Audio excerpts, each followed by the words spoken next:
In all types of machinery, forces are transmitted from one component to the other, such as from a belt to a pulley, from a brake drum to a brake shoe, from a gear to a shaft. In the design of machine mechanisms, it is necessary to know the magnitudes as well as the directions of forces transmitted from the input to the output. The analysis helps in selecting proper sizes of the machine components to withstand the stresses developed in them. If proper sizes are not selected, the components may fail during the machine operation.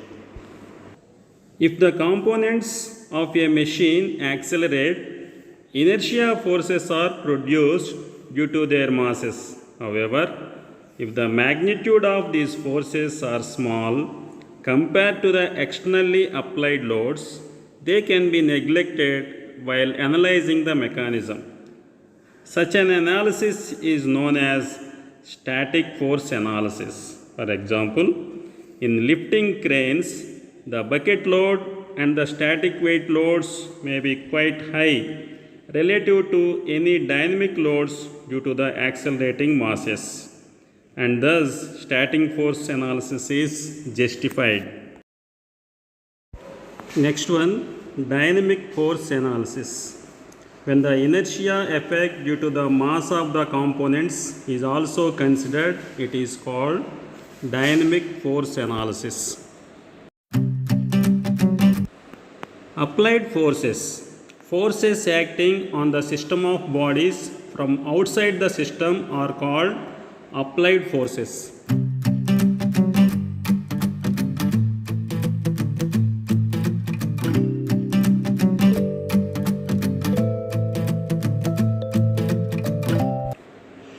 When two or more bodies are connected to form a group or system, the action and reaction forces between any two of the connected bodies are called constraint forces. Example, a block resting on floor, W is applied force and R is constraint force.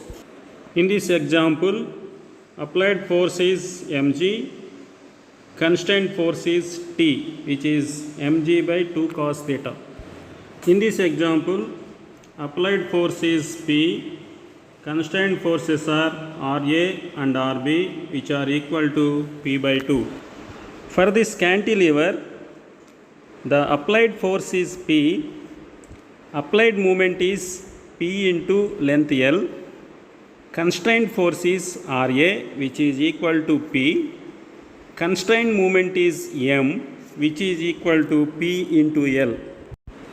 In this example, the applied force is small p into capital A, which is a wind force. Constraint forces are Ra and Rb, which are equal to small p into capital A divided by 2. In this example, applied force is the force caused by thermal stress P, and constraint forces are Ra and Rb, which are acting in opposite directions. In this example, the applied force is P, which is spring force K into delta, where K is stiffness of the spring and delta is the deflection of the spring, and constraint forces are Ra and Rb. In this example, the applied torque is the tightening torque P into L in clockwise direction, and the constraint moment is M, which is equal to P into L in opposite direction. Conditions for equilibrium. A body is in static equilibrium if it remains in its state of rest or motion. In static equilibrium, the vector sum of all forces acting upon it is 0. The vector sum of all moments of all forces acting about an arbitrary axis is 0.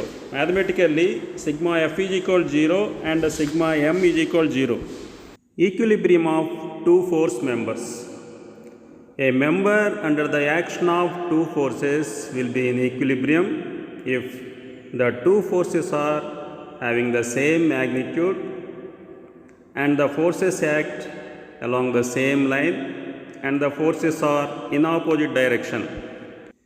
Equilibrium of three force members. A member under the action of three forces will be in equilibrium if the resultant of the three forces is equal to 0, and the second condition is the lines of action of the forces intersects at a single point, which is called the point of concurrency. Equilibrium of two forces and a torque. A member under the action of two forces and an applied torque will be in equilibrium if the forces are equal in magnitude, parallel in direction and opposite in sense. And the second condition is the forces form a couple which is equal and opposite to the applied torque. Equilibrium of four force member. The equilibrium of a member under the action of four forces will be checked by reducing the number of forces acting on a body to 2 or 3. Principle of superposition. The principle of superposition states that if number of forces act on a system, the net effect on the system is equal to the sum of the individual effects of the forces taken one at a time. Force convention. The force exerted by the member I on the member J is represented by Fij. Similarly, the force exerted by the member J on the member I is represented by Fji. Fij is equal to minus Fji. The magnitude of Fij and Fji is same, but the direction is opposite.